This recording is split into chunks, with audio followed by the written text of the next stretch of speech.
ক্যামেরার ফ্রেমের একপাশে বিসিবির প্রবেশদ্বার, অন্য পাশে বসন্তের নতুন ফুল। উজ্জ্বল গোলাপি প্রাণবন্ত এই ফুলগুলো যেন নতুন এক বার্তারই প্রতিচ্ছবি। বেশ কিছুদিন ধরেই সাংবাদিকদের জন্য বন্ধ থাকা দরজা, আটকে থাকা পথ এদিন খুলে গেছে। ভোরের নতুন আলোর সাথে সাংবাদিকরাও প্রবেশ করেছে বিসিবিতে উচ্ছ্বাসের সঙ্গে। ক্রিকেটের ২২ গজের খবরের সাথে বিসিবির নানা নিয়ম আর অনিয়ম নিয়ে যেই সাংবাদিকরা বরাবরই থাকতেন সোচ্চার, তাদেরকে গেল কয়েকদিন ধরে থাকতে হয়েছে গেটের বাইরে।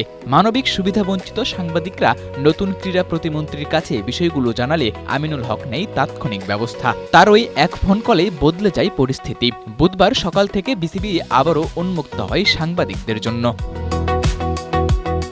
বিসিবিতে ঢুকতে পারা ক্রীড়া সাংবাদিকদের জন্য যেমন নতুন শুরু, ঠিক তেমনই নতুন এক শুরুর অপেক্ষায় মোসাদ্দেক হোসেন সৈকত। ফিক্সিংয়ের জড়িত থাকার অপরাধে সবশেষ বিপিএলে খেলতে পারেননি এই অলরাউন্ডার। তবে আসন্ন বিসিএল ওয়ানডে ফরম্যাটে তাকে খেলার সুযোগ করে দিয়েছে বাংলাদেশ ক্রিকেট বোর্ড। দীর্ঘদিন ক্রিকেটের বাইরে থাকায় ব্যাট বলের লড়াইয়ে নামার আগে মোসাদ্দেক হোসেন সৈকত তাই রানিংয়ে দিয়েছেন বেশি সময়।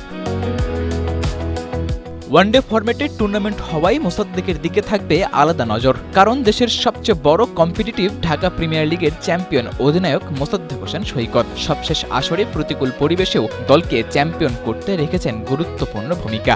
গেল সিজনে ব্যাট হাতে ১৪ ইনিংসে করেছেন ৪৮৭ রান। স্ট্রাইক রেট আর এভারেজও ছিল ওয়ানডে ফরম্যাটের সাথে বেশ মানানসই। বল হাতে আরও ধারালো আবাহনী ক্যাপ্টেন। ১৬ ইনিংস বল করে নিয়েছেন ৩০ উইকেট। ইকোনমি ছিল মাত্র ৪-এর আশেপাশে।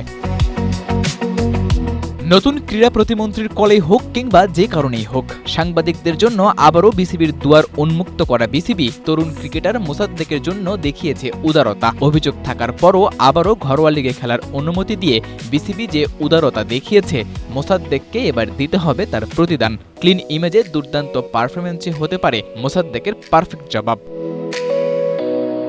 সাদাতুর রাফি, এশিয়া পোস্ট।